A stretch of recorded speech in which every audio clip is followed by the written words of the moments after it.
Hello everyone, welcome to my channel. Myself Krishna Gupta. चलिए आज अपन पढ़ेंगे रेस्पिरेशन इन प्लांट्स चैप्टर के बारे में। पहले अपन देखते हैं रेस्पिरेशन की डेफिनेशन क्या होती है। ठीक है। Breaking of C bond of a complex compound through oxidation within the cell leading to the release of amount of energy. इसको अपन क्या बोलते हैं, अपना रेस्पिरेशन। इसमें रेस्पिरेशन में जो एनर्जी रिलीज होती है वो किस फॉर्म में होती है, अपनी एटीपी के फॉर्म में होती है। ठीक है, वो किस में होती है, अपनी एटीपी के फॉर्म में होती है। आपको ये जो है ध्यान रखना है। और एक और वर्ड आता है जिसको अपन बोलते हैं रेस्पिरेटरी सबस्ट्रेट। रेस्पिरेटरी सबस्ट्रेट क्या होता है, यूजुअली ऐसा सब्सटेंस जो रेस्पिरेशन में अपनी मदद करे उसको अपन बोलते हैं रेस्पिरेटरी सबस्ट्रेट। आपको इस चीज़ का भी ध्यान रखना है, रेस्पिरेशन और रेस्पिरेटरी सबस्ट्रेट।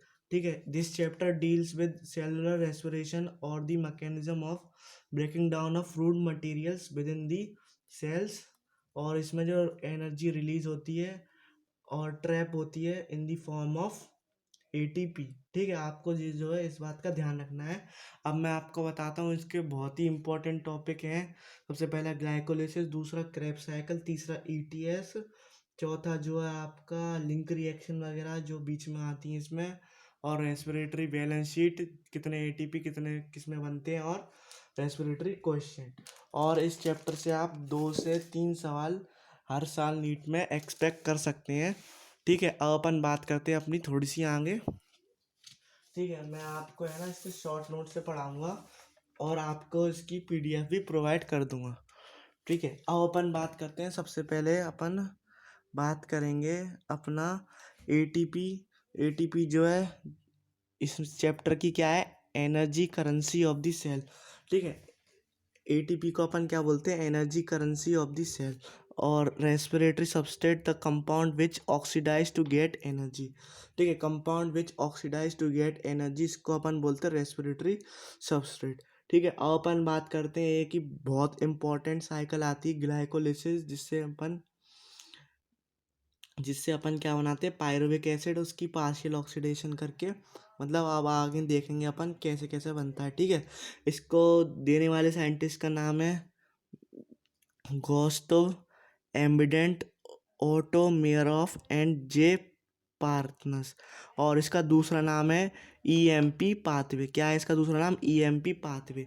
और ये कैसी है, एनारोबिक प्रोसेस है और happened in all living organism, यानी कि ये लिविंग ऑर्गेनिज्म, यानी कि ये बैक्टीरिया वगैरह में भी और वायरसेस वगैरह में भी होती है। ठीक है, आपको इसका ध्यान रखना है। और देखो, ग्लूकोज की ग्लाइकोलिसिस अपन किस प्रोसेस को बोलते हैं, glucose convert into 2 pyruvic acid, इसको अपन क्या बोलते हैं, ग्लाइकोलिसिस। ठीक है, जो है ना ग्लूकोज पायरुविक एसिड में पार्शियल ऑक्सीडेशन से बनता है। ठीक है, इस बात का भी आपको ध्यान रखना है कि ग्लूकोज की अगर पार्शियल ऑक्सीडेशन होगी तो क्या बनेगा, और कंप्लीट ऑक्सीडेशन होगी तो क्या बनेगा। ठीक है, कंप्लीट ऑक्सीडेशन के बारे में अपन पढ़ेंगे। टीसीए साइकिल आपने पढ़ी होगी, सिट्रिक साइकिल उसे बोलते हैं, क्रेब्स साइकिल बोलते हैं। ठीक है, उसके बारे में आपने पढ़ा होगा, मैं इसको आगे पढ़ाऊंगा। पहले अपन देखते हैं कि जो जो होता है सुक्रोज, होता है सुक्रोज इन्वर्टेज की फॉर्म में ग्लूकोज प्लस फ्रक्टोज में बदल जाता है। ठीक है, सुक्रोज जो होता है इन्वर्टेज की फॉर्म में किस में बदल जाता है, ग्लूकोज प्लस फ्रक्टोज। ठीक है, अब अपन बात करते हैं, ये वाली लाइन मैं अभी आपको बताता हूँ। पहले अपन पढ़ेंगे ग्लाइकोलिसिस साइकिल। देखिए, ये जो आपकी एनसीईआरटी में दे रखी है ना, वही चीज़ है। ठीक है, ये वही चीज़ है, आप जो है अपनी एनसीईआरटी खोल के देख सकते हैं। ठीक है, जो ग्लाइकोलिसिस होती है इसके कितने स्टेप होते हैं आपको पता होना चाहिए। इसके 10 स्टेप होते हैं। ठीक है, 10 स्टेप होते हैं। और ये इसमें ये भी पूछते हैं सवाल कि नेट एटीपी गेन वगैरह कितनी होती है। वो जैसे जैसे आगे बढ़ते आएंगे मैं आपको बता दूंगा। ठीक है, अपन बात करते हैं। देखिए, सबसे पहले क्या होता है अपना ग्लूकोज। ग्लूकोज कितने कार्बन का होता है, 6 कार्बन का, आपको याद रखना है। ग्लूकोज से ग्लूकोज 6 फॉस्फेट बनेगा इन दी प्रेजेंस ऑफ हेक्सोकाइनेज। किसकी प्रेजेंस में बनेगा, हेक्सोकाइनेज। ये बहुत ही इंपॉर्टेंट सवाल है, ये पूछा गया है। ठीक है, और ग्लूकोज 6 फॉस्फेट से आइसोमराइजेशन, आइसोमराइजेशन यानी कि उनका जो है फॉर्मूला सेम होता है, थोड़ा बहुत स्ट्रक्चर में डिफरेंस होता है, अपन उसको आइसोमर्स बोलते हैं। तो इसका आइसोमराइजेशन करेंगे तो फ्रक्टोज 6 फॉस्फेट। देखिए, एक एटीपी का इस्तेमाल तो यहाँ हो गया, एटीपी से एडीपी बन गया, और एक एडीपी का इस्तेमाल हो जाए फ्रक्टोज 6 फॉस्फेट। जब कन्वर्ट होगा फ्रक्टोज 1,6 डाई फॉस्फेट आएगा, सॉरी इधर डाई फॉस्फेट आएगा, आप इसका करेक्शन कर लेना। ठीक है, मैं आपको कर देता हूँ। चलो इधर आएगा ना अपना जो जो आएगा अपना डाइफॉस्फेट आएगा, ठीक है।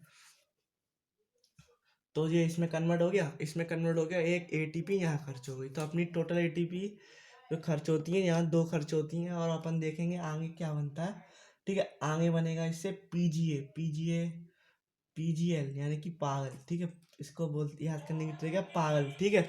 और जो ये बनता है ना 3 फॉस्फोपाइरुविक ग्लिसरिक एसिड, ठीक है।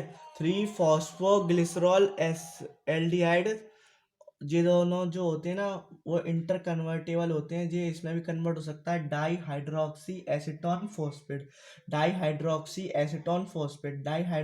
Acetone phosphate. आपको याद रखना है ये दोनों जो है इंटर कन्वर्टेबल होते हैं। या तो ये बनेगा पागल बनेगा या फिर बनेगा DAP, ठीक है। या तो ये बनेगा या फिर ये बनेगा। ये जो कितने अपने 3 कार्बन के पार्ट बन गए, ठीक है। और ये कितने कार्बन का, 6 कार्बन का। तो अपन जो है ना ये वाले जितने भी स्टेप्स हैं अब जो है 2 से जो है मल्टीप्लाई हो जाएंगे, ठीक है। कैसे हो जाएंगे अपने 2 से हो जाएंगे मल्टीप्लाई, 2 से मल्टीप्लाई हो जाएंगे। तो ये बनेगा 1,3 बिस फॉस्फोग्लिसरिक एसिड, ठीक है। 1,3 बिस फॉस्फोग्लिसरिक एसिड, ये बात का आपको ध्यान रखना है। 1,3 बिस फॉस्फोग्लिसरिक एसिड, 1,3 बिस फॉस्फोग्लिसरिक एसिड, ठीक है। आपको जो है इस बात का ध्यान रखना है। इस वाले स्टेप में जब अपन आगे बढ़ेंगे 3 फॉस्फोग्लिसरिक एसिड, उधर जो है ADP से ATP की फॉर्मेशन हो जाएगी, ठीक है। अगर जब यहाँ पे सब सारे स्टेप 2 से मल्टीप्लाई हुए तो अपन को भी ATP जो है 2 से मल्टीप्लाई करना पड़ेगा, ठीक है। इससे बनेगा फिर 2 फॉस्फोग्लिसरेट, फिर इससे अपना जो है पानी बाहर निकल जाएगा। फिर उससे बनेगा फॉस्फोफिनॉल पायरुवेट पैप, ठीक है। पैप का काम अपन आप C4 प्लांट में देखेंगे जब अपन फोटोसिंथेसिस की बात करेंगे। और फिर देखिए इधर ADP से ATP बन जाएगा, ठीक है। इधर एक ATP बन गया, एक इधर बन गया, ठीक है। और ये जो है अपना 2 पायरुवेट एसिड में कन्वर्ट हो जाएगा। ये जो टोटल स्टेप है आप गिन सकते हैं कि 10 स्टेप है। और जो 2 मेन आपको एंजाइम जो याद करने हैं वो है हेक्सोकाइनेज, आइसोमराइजेशन, आपको ये दोनों याद करने हैं। और ये भी पूछ सकता है कि अपने कौन से 2 स्टेप में ATP बनती है, तो आपको पता होना चाहिए 1 2 3 4 5 6 और 9th स्टेप में आपकी जो है ATP का फॉर्म होता है। 6 और 9th स्टेप में ATP फॉर्म होती है। मैं आपकी यहाँ लिख दे रहा हूँ, ठीक है। 6th और 9th स्टेप में आपकी ATP फॉर्म होती है। और यूज किस में होती है, 1st और 3rd में ATP यूज, ठीक है। आपको ये जो है याद रखना है, ठीक है। अब अपन बढ़ते हैं थोड़ा सा आगे, अपन देखेंगे।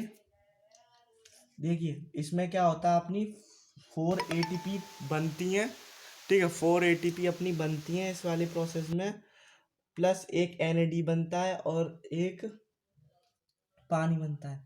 देखिए नेट गेन अगर कोई पूछेगा तो अपना देखो 2 तो इस्तेमाल हो गई और 2 बच गई, तो अपनी कितनी नेट गेन कितनी होगी, 2 ATP की नेट गेन होती है। यही सवाल आपका शायद नीट 2022 के पेपर में ही आया था, इसलिए आपको जो है ध्यान से पढ़ना है। अपन देखते हैं फेट ऑफ पायरुविक एसिड, ठीक है। फेट ऑफ पायरुविक एसिड में जो है 3 प्रकार दे रखे हैं अपनी NCERT में। देखो पहला तो है लैक्टिक एसिड, दूसरा अल्कोहल, तीसरा जो है एरोबिक रेस्पिरेशन, ठीक है। एरोबिक रेस्पिरेशन में तो देखो क्रेब्स साइकिल होगी, ETS होगी, ये बात का आपको ध्यान रखना है। एरोबिक रेस्पिरेशन में क्रेब्स साइकिल ETS, ठीक है। और लैक्टिक एसिड और जो अल्कोहल दोनों किससे बनते हैं, फर्मेंटेशन से बनते हैं। और ये कैसी अपनी एनारोबिक, एनारोबिक यानी कि ऑक्सीजन की एब्सेंस में, और एरोबिक ऑक्सीजन की प्रेजेंस में, ठीक है। इस बात का भी आपको जो है ध्यान रखना है। अब अपन बात करते हैं अपनी थोड़ी सी आगे, चलिए अपन देखते हैं। देखिए पायरुविक एसिड जो है, पायरुविक एसिड जो है अल्कोहल डिहाइड्रोजिनेज या फिर पायरुविक डिहाइड्रोजिनेज से क्या बना लेता है अपना इथेनॉल प्लस CO2। आपको ये जो है याद रखना है, ये क्या है अपनी अल्कोहल फर्मेंटेशन। और ये अगर लैक्टिक डिहाइड्रोजिनेज बनाएगा तो लैक्टिक एसिड, ठीक है। ये इसका एग्जांपल क्या है अपना अल्कोहल फर्मेंटेशन में क्या इस्तेमाल आता है अपना ईस्ट, आपको ये भी ध्यान रखना है। और इसके जो एग्जांपल्स है अपने लैक्टिक एसिड के, सम बैक्टीरिया और अपनी मसल्स में जो लैक्टिक एसिड की फॉर्मेशन हो जाती है, ठीक है। जब अपन बहुत ज़्यादा इंटेंस वर्कआउट वगैरह करते हैं तो अपने मसल्स में लैक्टिक एसिड की फॉर्मेशन हो जाती है, जिस वजह से अपने को फटीग थकावट जो है महसूस होती है। आप जो लोकोमोशन एंड मूवमेंट वाले चैप्टर में इसके बारे में डिटेल में पढ़ेंगे। ठीक है, अब अपन बात करते हैं कुछ पॉइंट्स जो अपनी एनसीईआरटी में दे रखे हैं। देखिए, NAD से NAD प्लस बनेगा, हैपन इन बोथ प्रोसेस, यानी कि इसमें भी होगा और इसमें भी होगा। ठीक है, इस वाली प्रोसेस में भी होगा और इस वाली प्रोसेस में भी होगा, आपको चीज़ों का ध्यान रखना है। और जो है less than 7% of energy in glucose is release. ठीक है, less than 7% of energy in glucose is release. अगर अपन अपनी जो है ईस्ट पॉइजन सेल्फ हो जाती है, अगर अपन अल्कोहल में कंसंट्रेशन जो है इसकी 13% से ज़्यादा कर देंगे तो ये जो है पॉइजनस बन जाती है। ये भी अपना आया हुआ सवाल है, इसलिए आपको जो है ध्यान रखना है। ठीक है, अब बात करते हैं, अब अपन बात करेंगे इसके पार्ट 2 की अगली वीडियो में। चलिए मिलते हैं अगली वीडियो में। अगर आपको वीडियो पसंद आई हो तो लाइक करें, अपने दोस्तों के संग शेयर करें और चैनल को सब्सक्राइब करें।